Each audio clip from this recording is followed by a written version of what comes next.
بەناوی خۆی بەخشندەی مێرەبان بینەران و بیسەرانی خۆشەویستی کەناڵی ئاسمانی پەیام لە هەرگوێیەگەن جوانترین سڵاوی خی گەورەتان لێبێ و ئەم کاتە و هەموو کاتێکتان باش. تاعەت و عیبادەتی مانگی پیرۆزی ڕەمەزانتان قبول و وەرگیراو بێ و خی گەورە بیکاتە مایی خێر و خۆشی بۆ وڵاتەکەمان. لە بەرنامەی گفتوگۆی ئەم جارەمدا باز لە ئامادەسازی بۆ بەرزڕاگرتنی شەوانی قەدری پیرۆز دەکەین. مەولەوی تاوگۆزی ڕەزا و ڕەحمەتی خوای لێبێ لە وەسفی ئەو کەسانەدا کە بە شەوان خەریکی یاد و مناجاتی خوای گەورە دەفەرمێت شەوەن خەڵوەتەن ماڵ بێ ئەغیارن عالەم گشت لە خەو دۆست خەبەردارن.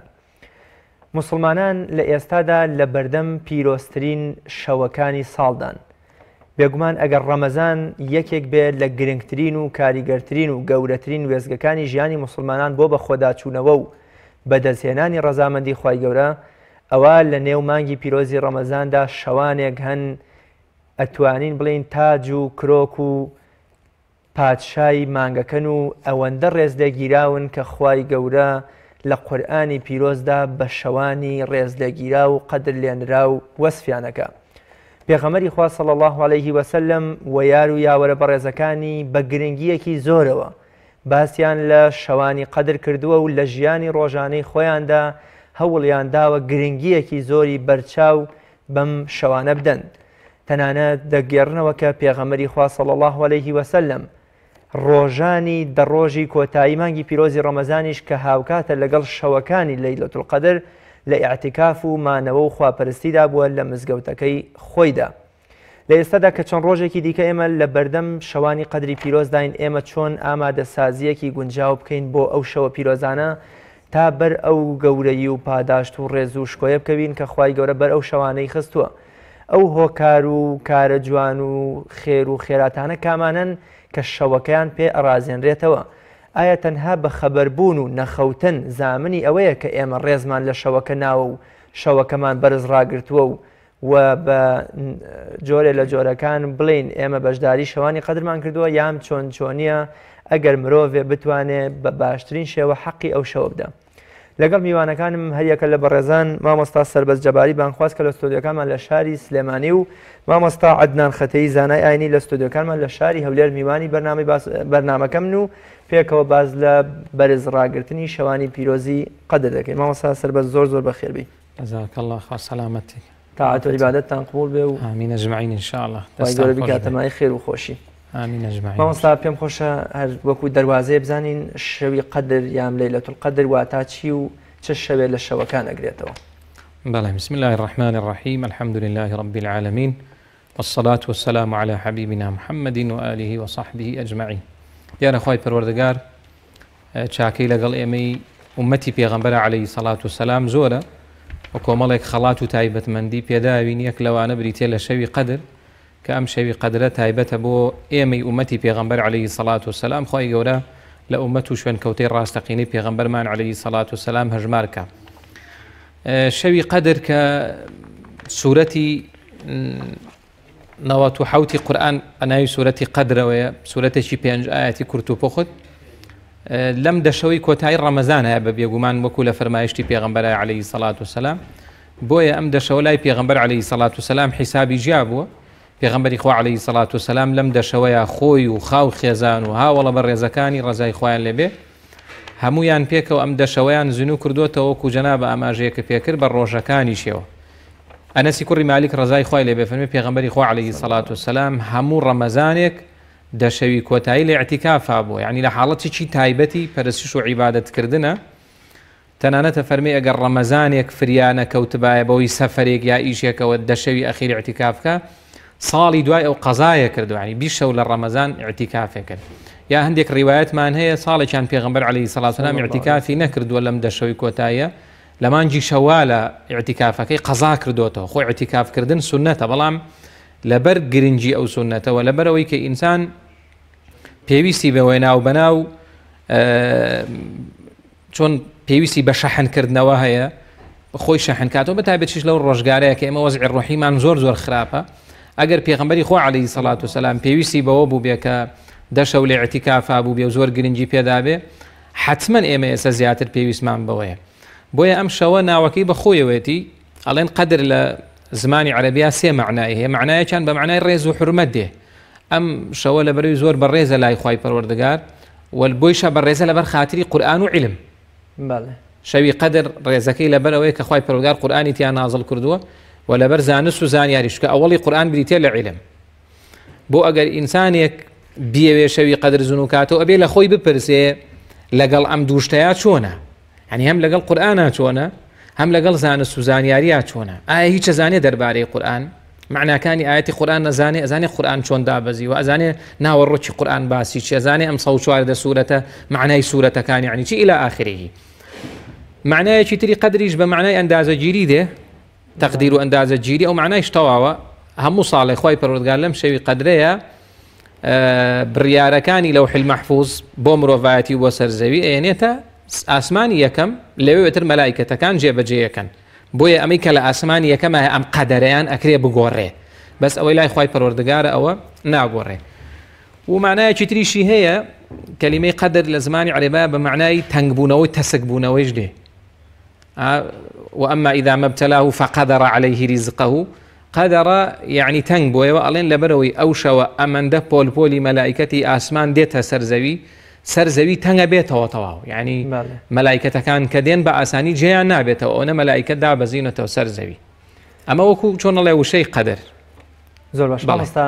ئەم هەموو گرنگی و بایەخ پێدانە لەلایەن خوای گەورەوە و دەرخانکردنی ئەم هەموو مەلایکەتە بۆ ڕێزلێنان لەم شەوە تەنها لەبەرەوەی کە قورئانی پیرۆزی تێدا هاتۆتە خوارەیەم ئەو هۆکارانەی ترچین کە ئەم شەوە هێندە ڕێزلەگیرا و بە قەدرە. بەڵێ وەکو وتم لە قورئانە خوای پەروەردگار هەم لە سوورەتی قەدرا و هەم لە سوورەی دوخانە فەرمێ ئینا ئەنزەلناه فی لەیلەة مبارەکە. خوای گەورە ئەو شەوەی ناوناوە شەوێکی پڕ بەرەکەت و فەڕ و پیرۆزی، و هەم ئەوەیشی شەهر ڕەمەضان الذی ئونزیل فیه القورئان، ئەمانە هەموو یەکێکن. هەموو ئەو شەوەیە کە خوای پەروەردگار قورئانی تیا نازڵ کردووە. جا ئەو شەوە چۆنە قورئان جارێک لە لەوح المەحفوظ هەمووی هاتۆتە ئاسمانی دنیا بە یەک جار، دواتر لە ماوەی 23 ساڵە نازڵ بووە. و یەکەم دابەزینی قورئانیش بۆ سەرزەوی لە مانگی پیرۆزی ڕەمەزانە بووە. بەڵێک ئەسڵی شەوەکە خۆ هیچ جیاوازێکی نییە لەگەڵ شەوەکانی ترا لە ڕووی سەعات و کات و ئەوانەوە. پیرۆزی ئەم شەو تەنها لەبەر خاتری قورئان و عیلمە، لەبەر خاتری ئەم دووشتەیە. و ئیشکرێ خەڵاتێک بێ ئەوە کە وەکو لە ئەوڵ ئاماژەم پێکرد، خەڵاتێکی خوای بێ بۆ ئەم ئومەتە چۆنەڵێ تاوانبارەی پێغەمبەر عەلەیهی سەڵات وسەلام، ئەم ئومەتە ڕەش و ڕوتە، ئەم ئومەتە مەزلومە مستەضعەفەی کە ئێستا ڕەش و ڕوتین مەزلومین ستەم لێکراوین، خوای پەروەردگار ناو بەناو دەروێکی خێرمان لێ کاتەوە بۆی بەعزێک خەریکی ڕوحی خۆمان بین و هەندێک ڕوح و دڵ و دەرونی خۆمان ئاسوودەکەینەوە و لەو جانجاڵی دنیا و مەشغەڵەت و سەرقاڵی ئەوانە بەعزێک ئەوە بکەین. زۆر باش مامۆستا دێمەوە خزمەتی جەنابەت مامۆستا عەدنان خەتەی، سڵاوی خوای گەورەتان لێبێ و تاعات و عیبادەتی مانگی پیرۆزی ڕەمەزانیشت قبوڵ و وەرگیراو بێ ئینشاءالله.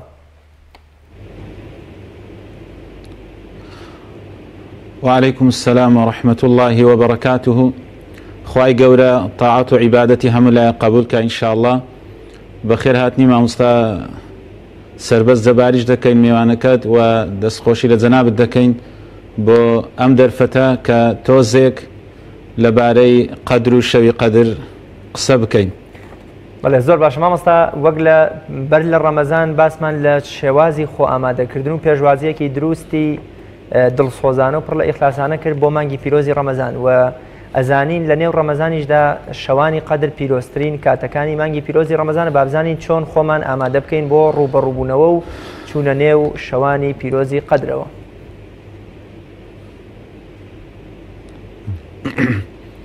الحمد لله والصلاة والسلام على رسول الله محمد وعلى آله وصحبه ومن اتبع هداه. خۆی چۆن پێویست بوو بۆ پێشوازیکردن و ئیستیقبالکردن لە ڕەمەضان هەندێک شت بکەین. بەگشتی ئەم پێشوازیە پێویستە بەڕاستی بۆ شەوانی قەدریش. دیارە ئێمە وەکو مسلمان، وەکو شوێنکەوتووی محەممەد المستەفا عەلەیهی السەڵات وەسەلام، ئەوەی لەسەرمان پێویستە لە هەموو کارێک یەکەم شتیان الئیخلاص و دووەمیان الصەواب، واتە نیەتمان بۆ خوددا یەکلا بکەینەوە و لەسەر سنەت و ڕێبازی پێغەمبەری خوش بێ عەلەیهی السەڵات وەسەلام ئەم بەندایەتی و ئەم عیبادەتەی کە دەیکەین. یەکەم شت پێویستە بەڕاستی ئینسان نیەتی خۆی پاک بکاتەوە، دانیشتنەکەی تەنها لە بۆ خوددا بێ، شەو نوێژەکەی تەنها لە بۆ خوددا بێ، قورئان خوێندنەکەی تەنها لە بۆ خوددا بێ، ئەجینا بە پێچەوانەوە بێ. خوای گەورە پەنامەمدا لەسەری قەرزار دەبینەوە و بگرە لە بری ئەجر و پاداش تووشی سزا و عیقاب دەبین. خوای گەورە پەنامەمدا. و هەندێک ئامادەکاری تریش هەیە وەکو برێی لە دەرەوەی نیەت و ئیخلاس ئەوەیە تۆ ڕۆژەکە زۆر خۆت ماندوو نەکەی، یعنی بە ئەم دە ڕۆژە یاخود دەشەوەکە ئێمە کیانمان بە هەموو شتێکمان، بە سەروەتمان، بە سامانمان، بە ماڵمان، بە منداڵمان، بە خۆمان، بە نەفسمان، بە قەلبمان، بە کاتمان، بە هەموو شتەکانمان لە خزمەت خودای گەورە دابین. چونکە بەڕاستی کەسێک ئەگە بیەوێ ڕێزدار بێ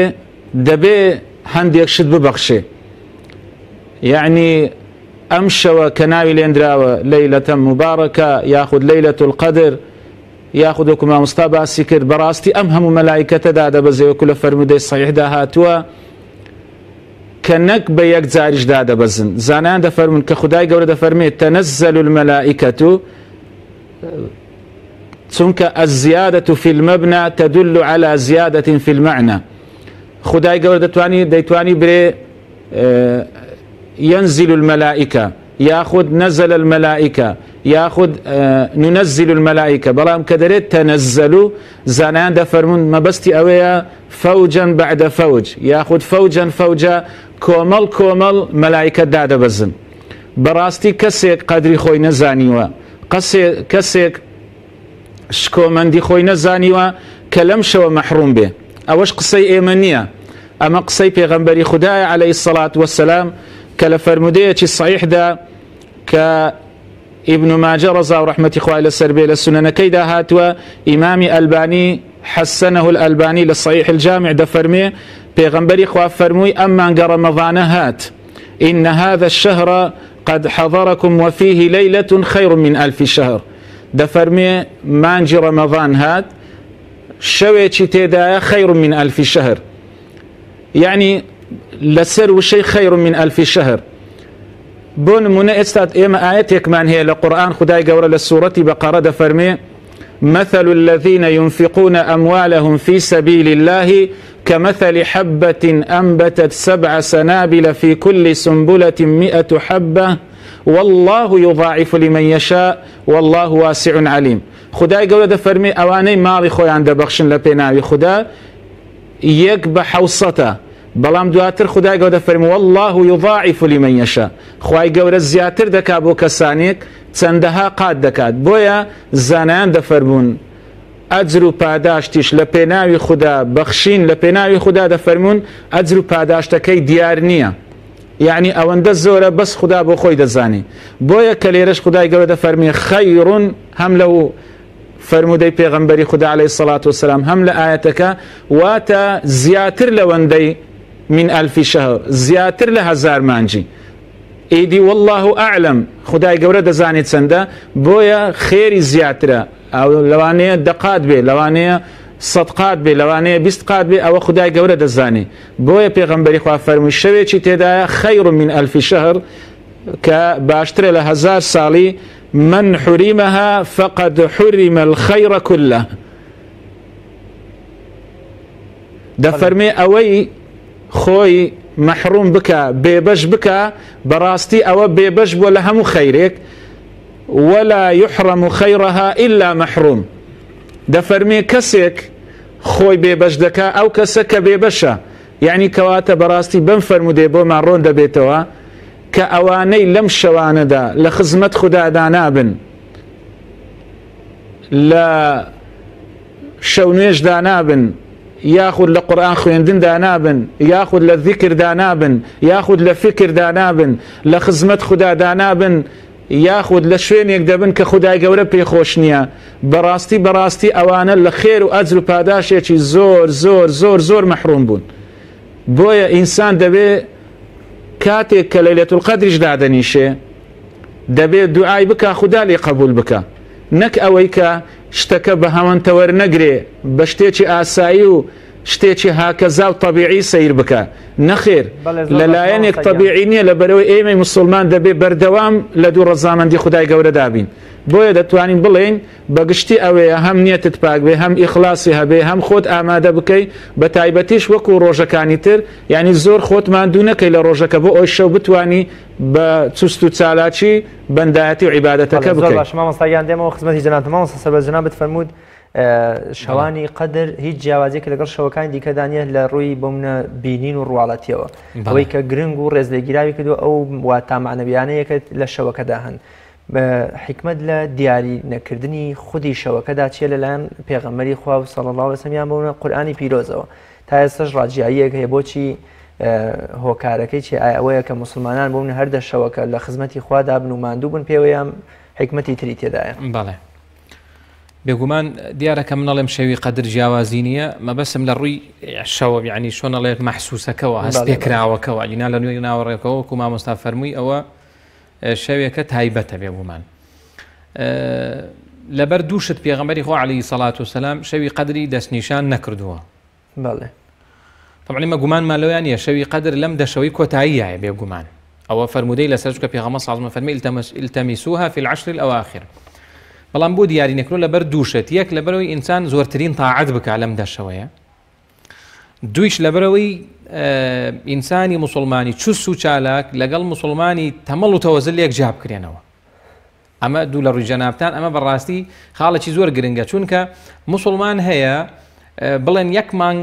مەخەوە ئەجری ئەو شەوە دەستکەوێت چوس و چالاکە ئامادەیە نەخەوێت زۆر تەبیعیە لە لای زۆریش تەبیعی و ناخێ و مادام ئەو ئەجرە گەورەیە هەیە چونکە هیوای زۆرە بەو ئەجرە گەورەی مسلمانیشی ڕەنگە شەوەکەیشی لە لاقورزمێ بۆیە پێغەمبەری خوا عەلەیهی سەڵات وسەلام دەستنیشانی نەکردووە لەبەر ئەوەیە کە لێرە مسلمانێکی چاک لەگەڵ مسلمانێکی ناچاکە کە هەردووچیان هەر حەزیان لە خێرە لێک جیا بکرێنەوە بۆ ئەوەی کە ئەجر و پاداشتیان لای خوای پەروەردگار جیاواز بێ. زۆر باشە مامۆستا نیشانە دیارەکانی ئەم شەوە چین کە پێغەمبەری خوا صلی الله علیه و سلم کۆمەڵێشتی بە هاوڵەکانی فەرمووە حتا بۆمنە قسەی بەهێز ئەوەیە کە لە شەوە تاکەکاندایە بۆمنە قسەی بەهێزترەوەیە کە لە 27دایە ئەمانە کۆمەڵێن پێدەچێ کۆمەڵێ ئەوە بێ کە پێغەمبەری خوا صلی الله علیه و سلم زیاتر تاکیدی کردوتەوە کۆمەڵێ نیشانەشی باس کردووە ئێمە چۆن ئەم شەو بناسینەوە لە ڕێی نیشانەکانەوە. بێگومان بڵێ هەندێک شت باس کراوە کە شەوێکی هێمن و ئارام و لەسەر خۆ ئەوانەیە بەڵام من بۆ خۆم وای لێ تێئەگەم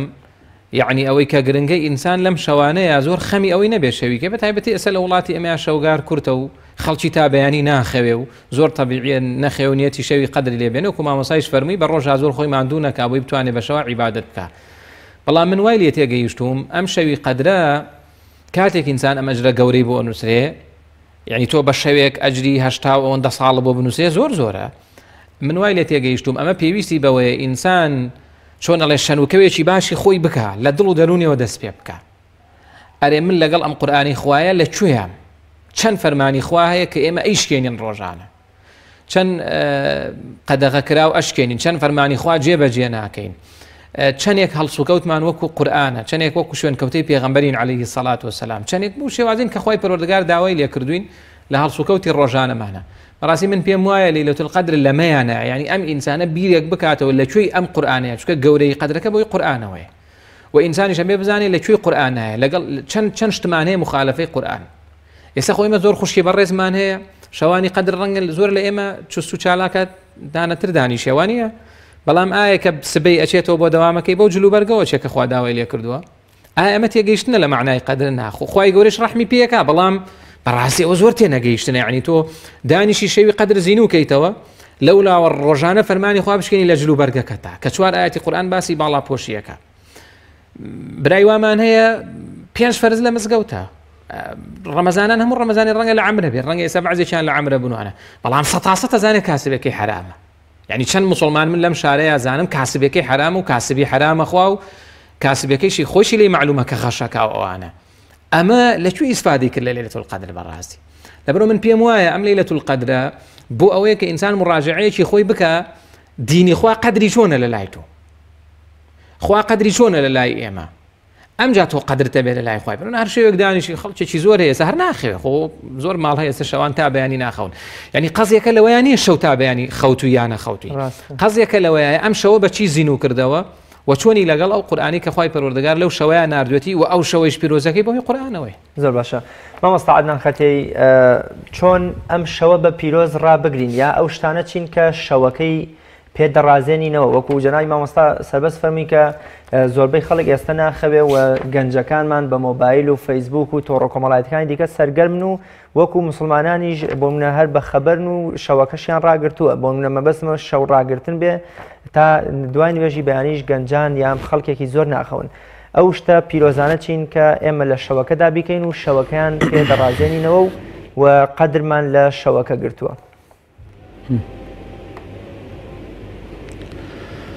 بەڵێ کاک ڕیاض پێشی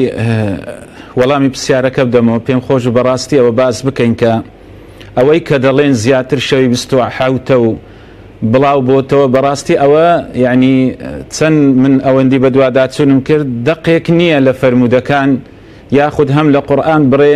شەوی 27 ئەوە زیاتر ڕەئی ئەو زانایانەیە و عەلا ڕەئسیهم هەمووشیان زیاتر بڕین عەبدوڵای کوڕی عەباسە ڕەزا و ڕەحمەتی خوای لەسەر بی کە ئیستینباتی کردووە لە ژمارە و عەدەد و ئەوانە کە دەڵێ خوای گەورە 7 ئاسمانی دروست کردووە و 7 زەوی دروست کردووە و ڕۆژەکان ژمارەیان 7 و ئینسان ئەعضاءەکانی 7 و تەواف 7 و سەعی 7 و ڕەمی الجیماری 7 ئەوانە دەفەرمێ زیاتر لەوانە ئەوە بووە یاخود لە کەلیمەی فیها کە لا تنزل الملائكة والروح فيها بويا أما دبي براستي أما وكو مامستاني آيني ياخد أوي بان خوازة أو بو خلق راست بكينو يعني يكشو أمهم أجر باداشتا يعني لدست خوي ندا بشوي بستحاوت هم مزقوتا كان جمي بي بلام شو كاني تر خلقني ياخد وكو بيوسني بويا براستي دبي أورون بكريتو يعني أو الرئيس زورينانية كدالي شوي بستحاوتا بەڵام دەقمان هەیە لە فەرمودەکانی تر کە پێغەمبەری خوا فەرموویتی لە ویترەکانە ویترەکان هەم 21 دەگرێتەوە 23 دەگرێتەوە 25 دەگرێتەوە 27 دەگرێتەوە 29 دەگرێتەوە کە بەدەق نەسمان هەیە لە فەرمودەکان هاتووە بەنسبەت پرسیارەکەی بەڕاستی ینی بەداخەوە ئێمە وەکو موسڵمان زۆرمان لە مانای عیبادەت نەگەیشتوین ئەجینا کەسێک لە مانای عیبادەت گەیشت بێ یاخود تێکەڵبوون لەگەر خودا یاخود خۆشەویستی خودا ینی زۆر حەز لە ئەم جۆرە یادکردنەوانە ناکا کە ئێستا ئێمە دەیکەین ئێمە زۆر جار دەبینی ئەگە خەڵکێک پێی نەڵێن ئاوا بکە و قورئان بخوێنە و شەو نوێژ بکە بۆ خۆی بەتەنیا ناتوانێت دەبێ ئیلا تۆ وەکو زۆرێک لە هاندان زۆرێک لە هەوڵدان لەگەری بۆ ئەوەی عیبادەتەکە بکە کە دەبینی 5 دقە چارێگە 10 دقە کاتێک پشوو دەدەیە خەڵکەکەی دەڵێن بۆ خۆی ئەو کەسەی عیبادەتێکی بەتەنیا دەکات دوعایەکی دەکات دەبینی خەڵک دەست بە قسەی دەکات ینی ئەو کاتە زێڕینە دەست بە قسەی دەکات هیچ کاتێک نەما ئەو کاتە نەوێ بۆیە باشترین عیبادەت لەم کاتە ئەوەیە نەچێ مزگەوتەکانیش لە ماڵەوەش بی یاخود لە مزگەوتیش بی هەر کەسە بۆ خۆی تێکەڵ بێ لەگەڵ هەر کەسە بۆ خۆی ڕاز و نیاز بکا لەگەڵ خوددا هەر کەسە و داوای قیامەت بکا لە خوددا داوا بکا خدای گەورە لە سەرمەرگ بەهانای بێ ینی زیاتر عیبادەتەکانمان خشوع و خضوع و تەسلیمبوونی تێدا بێ نەوەی زیاتر خۆ ئەوانش دەبێتە عیبادەت وەکو زانایان فەرموویتیان یەک لەوانە ئیبن قەیم ڕەزا و ڕەحمەتی خوای لەسەر بێ کە دەفەرمێ اسم جامع لكل ما يحبه الله ويرضاه من الأقوال والأفعال الظاهرة والباطنة راستا أجر بسيار وجوابش بكري ما دام دانشتو ياخد شونيجش بكري بجماعات ئەوانەش دەبێتە عیبادەت بەڵام باشترین عیبادەت یاخود دەتوانین برێن زیاتر ئینسان سوودی لێ دەبینی تێکەڵ دەبێت لەگەر ناخی ئەوەیە بەتەنیا بێ بۆ خۆت فکر لە خۆت بکەیەوە یعنی بزانی پاشە ڕۆژت چییە وەکو مامۆستای بەڕێز باسی کرد بزانی چت کردووە بۆ ئەم ئیسلامە چت پێویستە لەمە دوا بیکەی یعنی ئەم شەوە شەوی تدبيرا شوي برياردان للايان خواي قولا فيها يفرق كل أمر حكيم أمرا من عندنا إنا كنا منزلين خداي قولا دفرمي أم شوي مباركة شوي أمهم ملائكة دادا بزيتوش لقلوان براستي تيكلبي وبنداتي بكي بويا من بيموايا يعني رأي هندي لزانا يعني شان كإنسان زياتر بو خوي مشغول به نەک ئەو جەماعیە کە ئێستا دەکرێت زۆر جار دەبینی ئەوجا خواردنیش تەوزیع دەکرێت ناو مزگەوت پیس دەکرێت ئەوانە ناڵێن باش نییە بەڵام باشترینی وایە ینی بەڕاستی زیاتر لە خوا نزیک بینەوە بەوەی کاتێک بە زایە نەدەین کاتێک نەبێ ئیلا ئێمە ساجدا وقائما يحذر الآخرة ويرجو رحمة ربي ئاوابین یعنی بەردەوام لە سوزدەدا بین لە قیامدا بین لە خوای گەورە بترسێن و داوای ڕەحمەتی خوای گەورە بکەین بۆیە باشترین عیبادەت لەو کاتانە بەڕاستی هەم فکرکردنەوەیە هەم قورئان خوێندنە هەم تێکەڵبوونە لەگە خوددا هەم سوزدەبردنە هەموو بەندایەتیەکانە هەر یەکە و بە شێوازێک. زۆر باشە مامۆستا ئایا شەوانی قەدر یان بەرزڕاگرتن و عیبادەتەکانی شەوانی قەدر ئایا عیبادەتێکی دەستە جەمعی و وەکوڵێت جەماعیە یان تاکە کەسیە مرۆڤ ئەتوانێت لە ماڵی خۆیدا لە شوێنێکدا بە تاکی تەنیا بەو نەدانیشێ بیر لە دەسەڵاتی خوا بکاتەوە بگری مناجات بکە نزا و پاڕانەوەکانی بکە یا هەر دەبێ بچێتە مزگەوت یا بۆچی عیبادەت و بەرزڕاگرتنی شەوانی قەدرمان جۆرێک لە دەستە جەمعی و جەماعەتی بەخۆیەوە بینیوە و دەبێ خەڵکی هەر لە مزگەوتەکان ئاکۆ بێتەوە. خۆی لە فەرمودەکە ئەم فەرمودەیە کە باسی چۆنیەتی مانەوەی پێغەمبەری خوا دەکە عەلەیهی السەڵات وەسەلام کە ئەبی سەعیدی خوودری بۆمان دەرجێتەوە ڕەزا و ڕەحمەتی خوای لەسەر بێ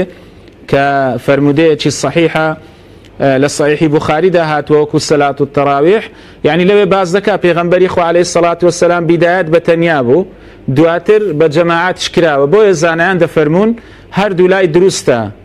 بەڵام من مەبەستم چی بوو زیاتر مەبەستم ئەوە بوو یعنی ئینسان بۆ خۆی بە تەنیا زیاتر لەوانەیە سوودی هەبێ زیاتر لەوانەیە بتوانێت لەگەڵ خوددا تێکەڵ بێ یاخود زیاتر لەوانەیە لە خوددا نزیک بیتەوە یعنی زۆر جار دەبینی خەڵکێک دێتە مزگەوت خەڵکێکی تر مەشغولی دەکات بۆیە هیچ دەقێکمان نییە یاخود ناتوانین بڵێن دروست نییە لە ماڵەوە خەڵک بۆ خۆی دانیشی بە تایبەتی ئەو ئافرەتانەیە کە منداڵیان هەیە یاخود ناتوانن بێنە دەر بە شێوازێک لە شێوازەکان بربەستێکەیە ئەوانە بەڕاستی لە ماڵەوە بمێننەوە بەڵام وشیار بن بێدار بن ئاگادار بن زۆر مهمە بەردەوام بەندایەتی و عیبادەت بکەن یعنی شەرت نییە هەموو دەمێ وەکو لە نوێژدا بێت دەتوانی گوێ لە قورئان خوێندن بگرێ ئەویش عیبادەتە دەتوانی وتارێکی مؤثیر و کاریگەر هەیە گوێ لێ بگرێ یعنی ئەوانش هەمووی دەبێتە عیبادەت بەڵام من وتم باشترینی ئێمە زۆر پێمان خۆشە جوانترین زلکمان لەبەردا بێ جوانترین پۆشاک بپۆشین جوانترین ئەوەمان هەبێت جوانترین باشترین بەڵام دەبا باشترین عیبادەتیش بۆ خوددا بکەین بە تایبەتی لەم دەشەوە کە ئەم دەشەوە ڕێز و تایبەتمەندیەکی زۆر زۆر گەورەی هەیە بۆیە والله أعلم ئەوەی ئەم معلوماتم هەبی و زانیاریم هەبی بەڵێ دەکرێت کەسێک بۆ خۆی لە ماڵەوە بێ هەتا بگرە کەسێک ئەگەر لەو کاتە لە شوێنێک حرەسە یاخود لە شوێنێک پاسەوانە یاخود ئیشی لەو شوێنێ ناتوانانی بەجێ بێلی بێتە مزگەوت دەتوانێت ئەو شوێنە بۆ خۆی بکاتە پەرزگا چکە یەکێک لە گەورەیەکانی بەو ئومەتە دراوە پێغەمبەری خوا دەفەرمێ وەجعلت لي الأرض مسجدا وطهورا زەوی و هەموو شوێنەکان دەتوانی سوزدەی تێدا بەی پاکە شوێنەکە دەتوانی بەندایەتی و عیبادەتی تێدا بکەین. زۆر باشە مامۆستا سەربەز قسەیەک یا جۆرێ گومانێک هەیە لەسەر شەوی پیرۆزی قەدر کە پێی وایە شەوی پیرۆزی قەدر شەوێک بووە و تێپەڕ بووە ئەوەی کە ئێستا کرێ یادکردنەوەیەک وەکو چۆن شەوی لە دایکبوونی پێغەمبەری خوا صلی الله علیه و سلم تەنها شەوێک بووە کە پێغەمبەری تیا لە دایک بووە صلی الله علیه و سلم ئەوەی کە ئێستا دەکرێت یادکردنەوەیە و ئەو هاتنە خوارەوەی قورئانی پیرۆز و دابەزینی مەلایکەتەکان و ڕێز لێنان لەم شەوە تەنها ئەو شەوە بووە کە قورئانی تێداتۆتە خوارەوە ئەوەی کە ئێستا مسلمانانەیکەن کۆمەڵە لە نووسەر و زاناکان دەڵێن نابێ مسلمانان چاوەڕی ئەو 83 ساڵە بن کە خوای گەورە لە ئاەتەکەدا ئاماژەی پێکردووە جەنابەت بۆ ئەمە چیەڵی جا بۆ ئەو دەرگای ڕەحمەتە داخن لەو خەڵکە پێغەمبەری خوا عەلەیهی سەڵات وسەلام پرسیاریان لێ کرد فەرمودەکە لە مستەدرەکی حاکمە فەرمودەکە صحیحە وتيان يا رسول الله وليلة القدر طواو الرواية يعني كتوب الري فرمينا ليلة القدر إلى يوم القيامة أو فرموديش صحيحة كابن عثيمين لفتاوى هنا يتي ونقل كردو فرمي إمامي حاكم الرواية بوي إما ببي ما دام فرمودها بي قسناكي دواي خواي بروجار زور بالرحمة وكتم يعني بو أمدر جاي الرحمة لو خلق داخل بعكس وإما زيادة بي يسمع بو خير وخيرات إلا خلقاني بيج إما خلقاني زور باكو باش وأعلم لبرونا ليلة القدر هرمينه بەڵام یەکشتی تریش بڵین وەکو تێبینی یەک جیاوازی هەیە لە نێوان ئیعتیکاف و لەیلەتول قەدر. ئیعتیکاف بەس لە مزگەوت هاکرێ. خوای گەورە فەرمێ وەنتم عاکفون فی المەساجد. خەڵک زۆر جار ئەم دوو شتە تێکەڵاوەکە. بۆ یەکە مامۆستایش فەرمووی کەسێک پاسەوانت زۆر طبیعیە لە شوێنی خوای لەیلەتول قەدرەکە و ئیعتیکافی نەکردو. بەس لەیلەتول قەدری زینی کردەوە 100 جا بڵێ لا ئیلاهە 100 جا بڵێ اللهم إني أسألك العافية اللهم إنك عفو تحب العفو فاعف عني. لەبەرەوە زیندووکردنەوەی لەیلەتول قەدر لە هەموو شوێنێکە ئاکرێ. بەڵام پیرۆسرین شوێن مزگەوتە بێگومان. بەس ئیعتیکاف بەس لە مزگەوتە ئاکرێ. کەواتە مامۆستا ئەم خێر و چاکە و پاداشتە هەر بەردەوامە مسلمانان ئەتوانن بەردەوام لەم کانیە زوڵاڵە فەرمودەی پێغەمبەر عەلەیهی سەڵات و سەلام فەرمێ إلى يوم القيامة تا ڕۆژی قیامەت. کەواتە ئەگەر لەو کاتە هاتنە خوارەوەی قورئانی پیرۆز شەوەکەی ڕازاند بێتەوە و قەدری وەکوڵێ ڕێزی لێ نابێ لە ئێستادا ئەوەی کە لەسەر ئێمە بەرزڕاگرتنی قورئانی پیرۆز و کارپێکردن و خوێندنیەتی لەم شەوە کە توانین بڵین هەر هەمان ئەو شتەیەکە لەو سەردەما هەبووە. گومانی تیانە بەڵێ. مامۆستا پەیوەندی لە نێوان ئیعتیکاف و لەیلەتول قەدرە ینی خێر و خێراتەکەی چ پەیوەندیەکە ئیعتیکاف بە ڕۆژە ئەکریان بە شەویشە یان چ پەیوەندی چ جیاوازیە لە نێوان ئەم دوانەدا هەیە؟ باشترین کات بۆ ئیعتیکاف ئەم دەشەوەی کۆتایە بەڵام ڕۆژەکانیشی لەگەڵایە ئەوەی کە ئیعتیکافی کرد ئەم دەشەوە ئێتر مەگەر ئیشێک زۆر زەرور بێ جینا دروست نیە لە مزگەوت بێتە دەر. بەڵام لەیلەتول قەدر بۆ شەوە ناوەکەشی بەخۆیەتی یعنی لەیلەتول قەدر زیاتر لە شەوایە بۆیە وا باشترە ئەم دەشەوە زیاتر ئینسان شەوان زیاتر خۆی ماندووکا بۆ عیبادەت و پەرست و شتا بەس معنەوانی لە ڕۆژی شەهیچی بۆ نەمێنێتەوە ڕۆژەکانیش هەر پیرۆزن بەڵام زیاتر پیرۆزیەکە بۆ شەوە چێ بێگومان. زۆر باشە. مامۆستا عەدنان چۆن لەیلەتول قەدر ئەو گریان و لاڵانەوە و قورئان خوێندن و کڕوزانەوەی لە بەردەم خوای گەورەدا کە مایەی سەربەرزی و شانازیە بۆ مرۆڤ کاریگەری و ئاسەوار بەسەر مرۆڤەکەەوە بەجێ بهێڵێ. مرۆڤ بەر لە لەیلەتول قەدرەکەی بەر لەوەی بچێ بۆ مزگەوت سەیری دوو سێ زنجیرە درامایی دۆبلە ئەشکراوی تورکی نەکرد بێ و کە دێتەوە بۆ منە پارشێوەکەش هەر بە زنجیرە دراماکان سبەینێ وەکو مامۆستا سەربەز فەرمووی نەچێتە بازار دەست بکا بە قۆڵبڕینی خەڵک بە جلوبەرگێکی ناشەرعیە و نەچێت دەست نەکاتەوە بە غەیبەت و دووزمانی و کۆمەڵێ سیفەتی ناشرینی تر. چۆن لەیلەتول قەدر لە ناخ و لە دڵ و دەروون و لە ئەخلاق و ڕەوشت و بیرکردنەوە و تەعاملی ڕۆژانەی ئێمەدا ڕەنگدا بکتێ و تەنها خەوتۆراندن نەبێ لە چاوی خۆمان تەنها شەو بێداریەک نەبێ کە زۆربەی زۆری خەڵکان ینی ئەگەر بۆ خواژ نەبێ هەر شەو بێداریەکەن و دەمێننەوە بەهۆی ڕۆژگار کورتیا بەهۆی هەر ئیشێکی تری خۆیانەوە.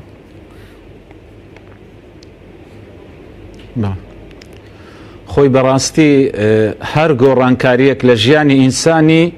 یعنی ئینسان ئەگەر تەدەبوری تێدا بکاو یعنی عەلا بەسیرە بێ دەزانی شتێک ڕوویداوە. بۆ نمونە ئەو کەسەی کە دەچێتە مزگەوت دادەنیشە یاخود دەبینی ئەو خەڵکە هەمووی دێتە مزگەوت یعنی ئەگەر ینی تۆزێک بیر بکاتەوە تۆزێک فکری هەبێ ینی دەبێ بیر بکاتەوە ئەم خەڵکە بۆ وا دەکا ینی خەڵک بۆ دەگرێ بۆ لە مزگەوتە بۆ سوزدە دەبا بۆ خەڵک قورئان دەخوێنێ بەم شەوە ینی ناچێتە شوێنەکان تر دەچێتە مزگەوت لە ماڵەوەیە دەگرێ ینی ئەگەر فکر کاتەوە بیر کاتەوە ینی دەگاتەوە ئەنجامی بەڕاستی کە ڕۆژێک هەیە ئینسان تێیدا زیندوو دەبێتەوە یاخود ڕۆژێک هەیە ئینسان تێدا پرسیاری لە تەمەنی دەکرێ. بۆیە باشترین شت لەگەر ذکر فکرە یعنی تێڕوانین لە ژیان یعنی بە تایبەتی ئەم سێ پرسیارە کە بەڕاستی مهمە مامۆستایان یاخود بانگخوازان معنای عیبادەت بە مانای فراوانیەکەی و مانای خوشوع و لە خواترسان و معنای تەسمیل بوون لە بۆ ئەمر و فەرمانەکانی خوا پێغەمبەری خوا چۆنە بە فرسەت بزانن لەم دەشەوانە بۆ خەڵکی ڕۆن بکەنەوە. یعنی ئەم پرسیارە من ئەنا من چێم لماذا خلقت بۆچی خەڵق کراوم وإلى أين بۆ چێ دەگەڕێمەوە. یعنی ئەم سێ پرسیارە بۆ خەڵک ڕۆن بکرێتەوە ینی پێیان بگۆترێ کاکە تۆ لە چێ هاتووی ئەخ ئەم پرسیارانە زۆربەی فەیلسوفە عاقڵەکان ئەوەی کە بیرمەندەکان بە شوێنی داگەڕاون ئایا تاخوا ئەوان چن یاخود بۆ چ خەڵق کراون دەگەڕێنەوە بۆ چێندەر. بۆیە بەڕاستی هەم لەگەر زیکر و یادەکە هەم لەگەر قورئان خوێندنەکە فکریشی تێدا بێ یعنی ئینسان بیر بکاتەوە کە ڕۆژێک دێ دەمرێ ڕۆژێک دێ پرسیاری لێ دەکردەوە خودای گەورە بۆچی خەڵقی کردووە یاخود بۆ ئەمی خەڵق کردووە لایەکی تر ئاژەڵی خەڵق کردو یاخود لە لایەکی تر یاخود بە ئاگری جەهەنەم ینی بترسێنرێن یاخود خۆشیەکانی بەهەشتیان بۆ باز بکرێ بۆ ئەوەی ببێتە دافعێک و پاڵنەرێک کە دوای شەوانی لەیلەتول قەدر یاخود بەگشتی دوای ڕەمەضان کەسێکی وای لێ دەربچێتن لەم مەدرسەی ڕەمەضانە لەم قوتابخانەی ڕەمەضانە شتێک فێربوو بێ کە جیاوازی بکات لە پێش ڕەمەزان، شتێک فێربوو بێ کە بەڕاستی زانست و زانیاری هەگبەی زانست و زانیاری زیاد بووبی. بۆیە هەندێک ئەرک و مافیش دەکەوێتە سەر ئەو کەسانی کە خاون مزگەوتن یاخود مامۆستای ئاینی یاخود بانکخوازە لە وتارەکانیان بەڕاستی یعنی خەڵک وا تێبگەینن ئەم شەوە بکەنە فرسەت و بکەنە بەڕاستی هەڵێکی زێڕین تیان بگەینن کە خەڵکەکە ئایا عیبادەت مانای چییە، ئەمە بۆ چ خوای گەورە خەڵقی کردوین و خوای گەورە لە ڕۆژی قیامەت چۆنە لەگەڵمان یاخود خدای گەورە ئەمر و فەرمانەکانی چۆنە، پێغەمبەری خوا عەلەیهی سەڵات وەسەلام چۆنە، هاوڵەکان چۆن بووینە لەگەڵ خوددا، ڕاستی لەگەڵ خوددا. ینی ئەم هۆکارانە دەبێتە هۆی ئەوەی کە ئەم کەسە بە خۆداچوونەوەیەک بکات. بەڕاستی ئایا بۆچی وایە، بۆچی تاکو ئێستا شەواندانە نیشتووە، بۆچی تاکو ئێستا لەم عیبادەت و بەندایەتە لەزەت و خۆشی نەدیوە. یعنی ئەم شتانە هەمووی هۆکارن بۆ ئەوی کابرا دواتر نەتوانێ بچێتەوە سەر هەمان ڕێچکە و شوێنی کە پێشی لەیلەتول قەدر یاخود پێشی ڕەمەضان لەسەری بووە. زۆر باش ماسە سەربەست. بێگومان خراپە و خراپەکاری هەمیشە وەکو هەتا و بەفرە توێنێتەوە کارە چاکانی مرۆڤ توێنێتەوە. ئەو شتە ناپەسەندانەی چین کە یام شەوی قەدر بە شێوەیەکی گشتی بەتاڵەکاتەوە لە پاداشتی ئەو ئینسانە کە بەهستاوە بەڕاگرتنی شەوی قەدر، یام خێر و خێراتەکەی بەرەو کەمی و بەرەو پوکانەوە دەبا. ئەو شتە ناپەسەندانە چین کە لە شەوەکەدا بێ یا لە ڕۆژانی ئایندەدا بێ ئەم مرۆڤە تووشیە بێت و بەهۆیەوە ئەو خێر و خێراتە گەورەی لە کیزەچێ. بێگومان ئەگەر نیەتی بۆ خوا نەبێ ئەوەی کە پێوترێ ڕووپامایی و بەرچاوێنی و ڕیا و ئەوانە بۆ ئەوە دانیشێ بۆی بڵێ منیش لەیلەتول قەدرم کردووە ئەوەکو مامۆستا وەڵا ئاماژەی پێکرد ئەبێ ئیخلاسی هەبێ ئەوە چونکە ئەگەر بۆ خوا نەبێ خوای پەروەردگار قبوڵی ناکە، دواتریش هەبێ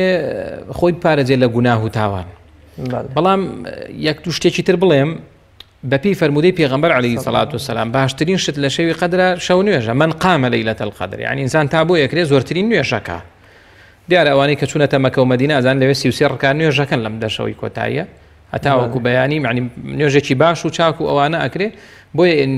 شەو نوێژ کراوەیە دەرگاکەی مەفتوحە، ئینسان ئەتوانێ چەند ڕکاتی ئارەزوو لێ بێبیکە و لە ئاخیرا نوێژێکی ویترەکە لەگەڵ دوعا. ئەم دووشتە لە حەدیثە هاتوون وەکو حەدیث. بەڵام ئێمە زۆر جار چێژ لەمانە وەرناگرین. من هەستەکەم ئێمە دڵ و عەقڵمان زۆر سەرقاڵە، عەقڵمان بە کۆمەڵێ شت کە سوودی نییە. یعنی پێم وایە گەنجێک یان هەمومان نەک هەر گەنج خۆ ئێستا پیریش خەریکە بەعزێکی 3-4 ساعت ئەم فەیسبووکەی بەدەستەوە بێ خەریکی ئەم شاشەیە بێ و لە ماڵەوە دەردیتەوە و سەیری دووسێ دۆبلاش کراوە ئەوانە بکە، ئەمە عەقڵی تەواو مەشغوڵ بوو. ئەمجار دڵیشی گەردەگری ئەگەر گوناه پێشتەکان، ئەمجار بەم ڕۆژگاریش گوناه و تاوان ئەم دڵ و عەقڵە ناتوانێت بەهرەمەند بێ لە شەوی قەدر، ناتوانێت چێژ وەرگێ لەو عیبادەت و تاعاتە. بۆیە ئێمە ئاەتێ زیاتر بخوێنین لە نوێژە خەڵک یەکسەر بێزار، چونکە هەمومان ئەوە گوناه و تاوانمان کردو دڵمان ڕەش بۆتەوە. من قەناعەتم وایە باشترین بەرز ڕاگرتنی ئەم شەوە ئەوەیە هەر یەکێک لە ئێمە لەگەڵ دڵ و عەقڵی خۆمانە مڕاجعەیەکی دڵی خۆمان بکەین. ئەرێ بزانم من ڕقم لە چەند موسڵمانە، ئێستا لەو مزگەوتەی خۆمان چەند موسڵمانی ڕقیان لە یەکتر، ئەخەمە چون چێژ وەرەگرین لە عیبادەت. یعنی لەو مزگەوتەوە لە پەنای نوێژەکان ڕقی لێتی ئەو ڕقی لەوە اینجا چەند زاڵممان خۆشەوێ بە هۆکاری دنیاییش بە هۆکاری دنیاییش. یعنی خەڵکێک هەیە بەردەوام تەراویح و ذکر و قورئان خوێندن و ئەوانە، بەڵام یەک مدافع و محامیەکی ئەم زاڵم و تاغوتانی مە چۆن چێژ لە عیبادەت وەرەگرێ، خوای پەروەردگار هەڵی قبوڵ ناکات لەگەڵ ئەو زاڵمەیە حەشتێک. ئەمانە قەناعەتم وایە ئەم چەمکانە بێ ڕاستکرێنەوە. یعنی من ئەڵێم حەقە هەمومان دڵمان خاوێنکەینەوە، زۆر دوعا بکەین بڵێن خوای پەروەردگار دڵمان خاوێن کەیتەوە. ڕق بۆ لە موسڵمانێکە کە لە تۆ باشترە، نەک بڵێم ئەمە قسەم لەگەڵ خەڵکە لەگەڵ خۆمانمان. بارقمان لە مسلمانان نەبێ و پیا و خراپ و زاڵم و تاغوتەکانیشمان خۆش نەوێ، ئەو کاتە چێژ لە عیبادەت وەرەگرین. بەڵام ئەگەر دڵێک پڕی بێ لە گوناه و تاوان و پڕی بێ لە ڕق بەرامبەر بە مسلمانان، ڕقم لە مسلمانە بێ کە لە پەنای منان نوێژەکە و لە من باشترە لای خوای پەروەردگار، بەس لەبەر لە حیزبەکەی من نییە وەکو من بیر ناکاتەوە. لەو لایش ئەم زاڵم و تاغوتانم خۆش بێ بەخوا ئەمە چێژ لە عیبادەت وەرناگرێ، پێشم وانی عیبادەتەکەی قبوڵ بێ. ئەوە ڕاستە. بەڵێ مامۆستا کۆتا قسەی جەنابەت لەسەر شەوی پیرۆزی قەدر، یام کە ئێستا ئێمە لە بەردەم شەوانی پیرۆزی قەدر داین چۆن چۆنی داخل بە شەوەکان بین، شتێک لەبارەی شەوی قەدرەوە نەمان پرسی بێ و پێویست بکات جەنابەت ئاماژەی پێ بکەیت. دیارە وەکو عایشە ڕزای خوای لێبێ فەرمێ پێغەمبەری خوا عەلەیهی سەڵات وسەلام کە ئەم دەشەوە ئاهات کە ئێمە یەک دوو شەومان ماوە لە بەردەمیە، ئەفەرمێ شد مئزره لە زمانی عەرەبیە ئاماژەیە بۆ خۆ گورجکردنەوە. پێغەمبەری خوا عەلەیهی سەڵات وسەلام ئەم دەشەوە خۆی گورجە کردەوە. یعنی ناکرێ ئێمە بڵێن بەخوا زۆر شەکەتی کردی نەم ڕەمەزانە، نە، ئەم دەشەوە ئەبێت تەواو خۆمان گورج و گۆڵکەینەوە و ئەگەر کەسێک شتێکی دنیایی پێویستی پێینە نەشێ بەلایە. یعنی کەسێ مەسەلەن زانێت دوکانەکەی پێویست نییە 2 سەعات زووتر واز لە دوکانەکەی بێنێ، بە ئەم دەشەوە پێغەمبەر ئاسا عەلەیهی سەڵات وسەلام خۆمان گورج و گۆڵکەینەوە. ئەو برابەر ڕێزانی کە توانای ئیعتیکافیان هەیە، دەوامیان نییە، کاسبیەکی وایان نییە، مزگەوتەکان زینوکەنەوە بە سونەتی ئیعتیکاف، بەشک خوای پەروەردگار بۆی ئەم سونەتان و ڕەحمێکشمان پێ بکە و ئەحیا لەیلە و ئەیقەضاها، لە ئەم سێ شتەی کردووە پێغەمبەر سەڵات وسەلام. خۆی گورج و گۆڵ کردوێتەوە، ماڵ و مناڵی بێدار کردوێتەوە بۆ عیبادەت و پەرستش و شەوەکانیشی زینو کردوێتەوە بە عیبادەت.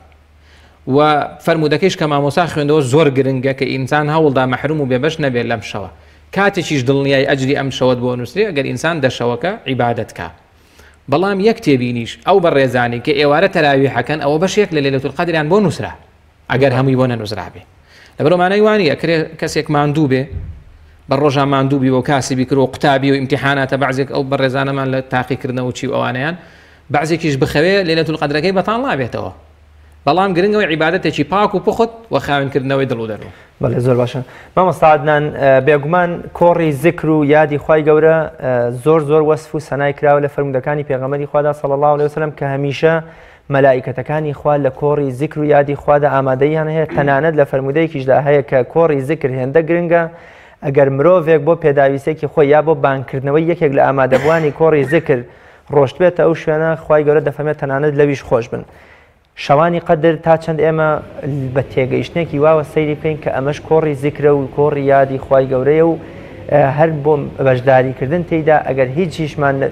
نتوانین هیچ بخوێنین یان هیچێکی تێدا بکەین بۆ خۆی جۆرێکە لە جۆرەکانی بەدەزێنانی ڕەزامەندی خوا. واتە چۆن بتوانین ئەو تێگەشتە لای خۆمان و خەڵک دروست بکەین کە مانەوە لە مزگەوت تا بەنیەتی شەوی قەدر ئەمەش جۆرێکە لە بەرزڕاگرتن یادی خوا و ذکرکردن و ئامادەبوونی مەلائیکەتەکان تێیدا، هەر وەکو چۆن لە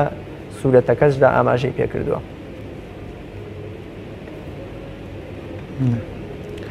خۆی کاک ڕیاض بەڕاستی ینی ئەگەر ئەمە هیچ دافعێک نەبێ،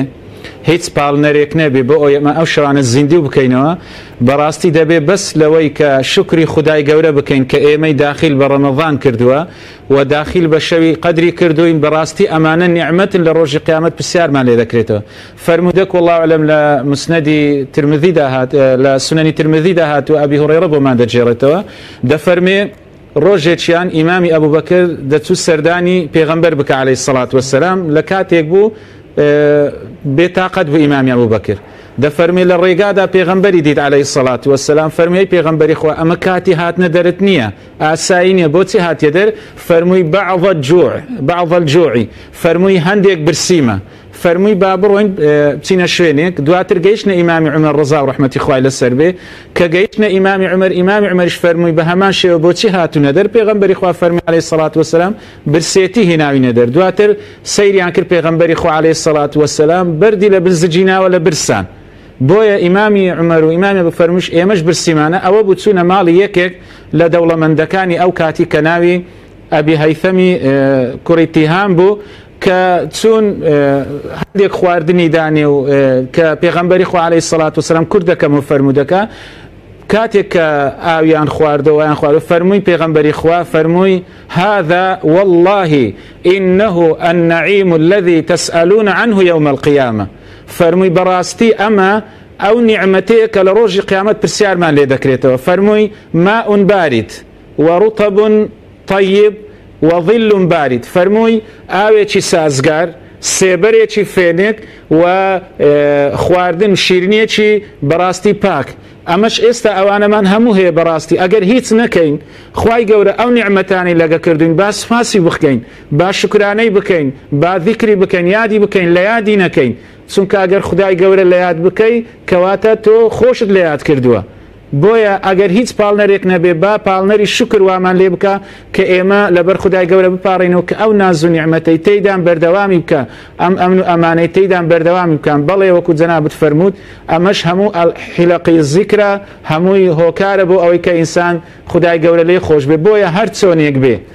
کەمیش بێ و زۆریش بێ، با بەشداری بکەین، بەڵام لەو کەسانە نەبین هەتا پێمان دەکرێت مەحروم نەبین، بێبەش نەبین، بێ زاد و زەخیرە نەبین لە ڕۆژی قیامەتی خەڵکێک بێ بە لەیلەتول قەدر هاتبێ ئێمە هیچمان پێ نەبی لەبەر ئەوەی ئەم ڕۆژە ڕۆژی پەشیمانی دوای پەشیمانی دادمان نادا بۆیە هەموو شتێک وەلانین هەموو شتێک وەلانین تەنها ئەم دەشەوە بیکەینە بەندایەتی و عیبادەت و تێکەڵبوون لەگەڵ خودای گەورە. زۆر باشە زۆر سپاس بۆ ڕێز مامۆستا عەدنان خەتەیی کە لە ستۆدیۆکانمان لە شاری هەولێر میوانی بەرنامەکەم بووی. مامۆستا سەربەرزەباجی زۆر سپاس بۆ جەنابیشت، خوای گەورە پاداشتی بەخێرتان بداتەوە و گەورەی و پاداشتی ئەو شەوەش بە نسیبی مسلمانان بکە ئینشاءڵڵا. زۆر سپاستان دەکەم. بینەرانی بەڕێز و خۆشەوی زۆر سپاس بۆ ئێوەی عەزیزیش، خوای گەورە لە گەورەی و پاداشت و خێر و چاکەی ئەو شەوە بێبەشمان نەکاوە بمان خاتە بەر ڕەزامەندی خۆیەوە. ئەمە گەورەترین شەرەفە بۆ مسلمانان کە لە کۆتایی سورەتی قەدردا خوای گەورە سەلام و ڕەحمەتی خۆی ئەکا لەو کەسانەی کە شەو بێداری ئەکەن لە پێناو ڕەزامەندی خوای گەورە و پاراستنی دین و بەهای